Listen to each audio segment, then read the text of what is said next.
myself. There's a lot of things going on here, and, you know, Ron Paul goes with the angle that it's wasteful, it's stupid to spend a year, do all this undercover stuff for an Amish guy's dairy people pulled right up to and privately bought milk from him. Here in Austin, there are a whole bunch of little private dairies where you pull right up and buy it privately. It's a private sale. And to not have the regulators harass them, there's no law, but to not have the regulators harass them, you sign up to be part of the private club. Just like you can, in towns that are dry, I remember growing up in Rockwall, Texas, when it was still dry, and we go to the Mexican food restaurant El Chico on Sundays, sometimes after church, and rarely did my dad want a beer. Not a big drinker, but sometimes he would want a beer, and they would say, "Man, we see your card." And he'd pull out his little club card to be able to get a beer. And so that's an example of the club card. You have a club card, you know, to be engaged in private commerce with someone. That way you're not a commercial outfit. And what they did in the 50s and then in the 60s is they got regulations in place that for general distribution and sale and transport across state lines, you've got to have the milk homogenized. And they take it and they boil it and they heat it up, and it kills all of the live vaccines, the colostrum that's in it. And it totally changes. I mean, that was the old thing when a kid was sick. 100 years ago, they said, give them fresh milk. Fresh milk that comes out of the cow, still warm, give it to your baby. You know, when they're sick, give it to your child because it's full of antibodies and everything else. Well, they just boil it and cook it. But that's not why big agribusiness did it, you know, so you wouldn't get those healthy things. That's the byproduct on the surface. It's that big agribusiness wanted to be able to ship milk 1,000 miles. They wanted the stuff to last for 2 weeks on the shelf. Before, people knew dairies that had the freshest milk. It was extremely rare. I've seen the statistics for any type of problems for milk. If it did have a problem, it wouldn't smell right or taste right. It was delivered fresh from the dairy in a matter of hours. That's why you had milkmen at first with horses and carriages and then with little trucks, because it was fresh milk. And Big Agri said, well, we're being killed by all the local dairies.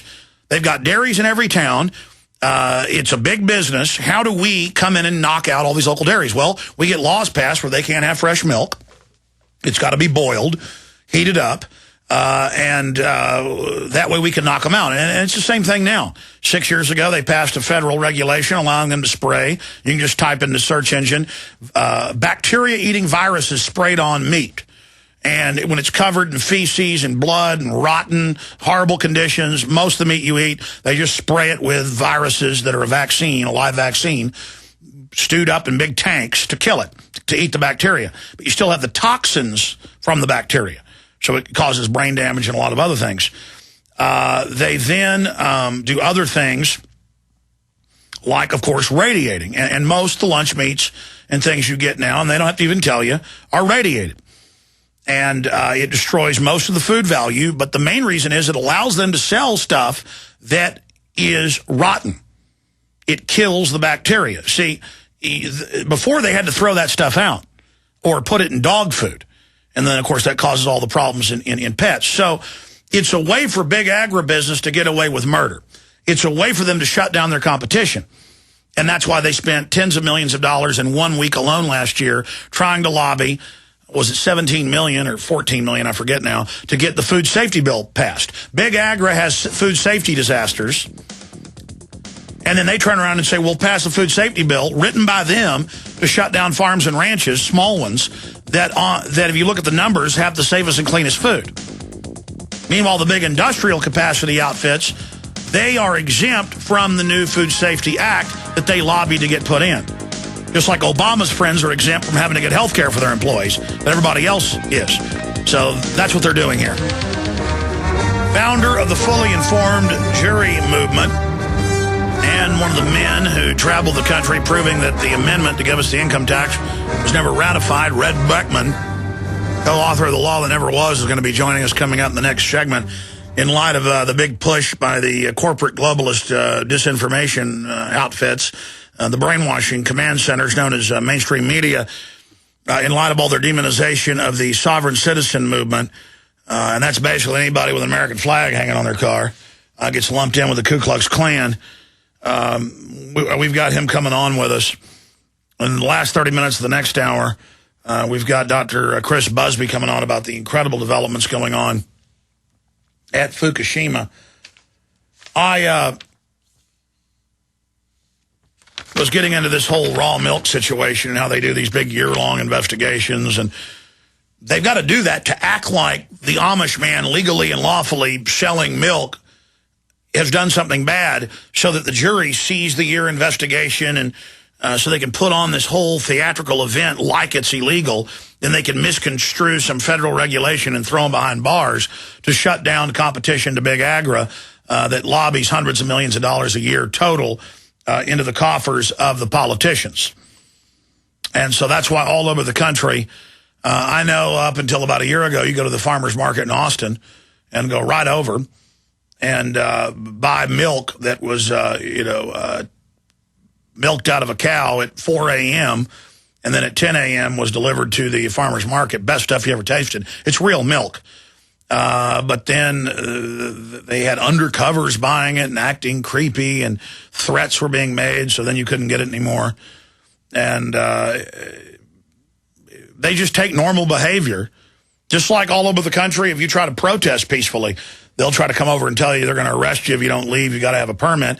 And you'll be in a town like Austin where the city's lost lawsuits, the state police have lost lawsuits in Austin for arresting people, saying they got to have a permit to protest. And you got to go, officer, you guys lost a bunch of suits. I'm informed.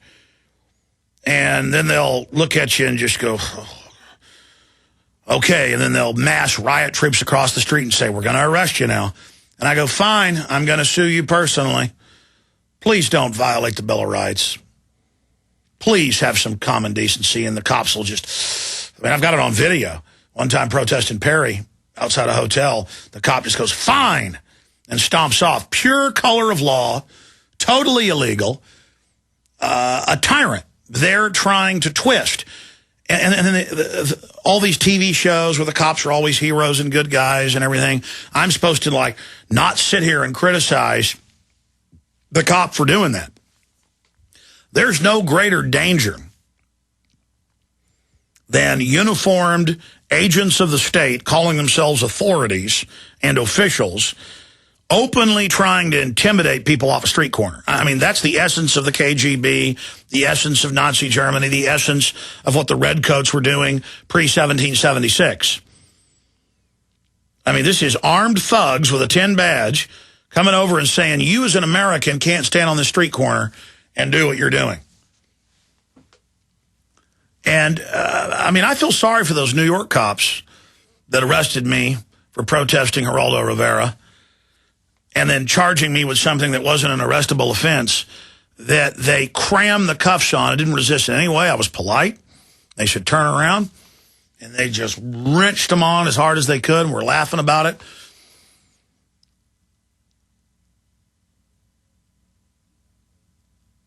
It's just amazing. I mean, what type of person would see an American protesting outside Fox Studios as somebody who needed to be taught? I mean, they should be proud of me. They should be proud of the First Amendment. They should be proud of living in America. But instead, I need to be taught. What cell do we put him in? Put him in the dirty cell. Shove me in there with crap all over the floor, everything else, and laugh about it. I mean, what does that say about their souls?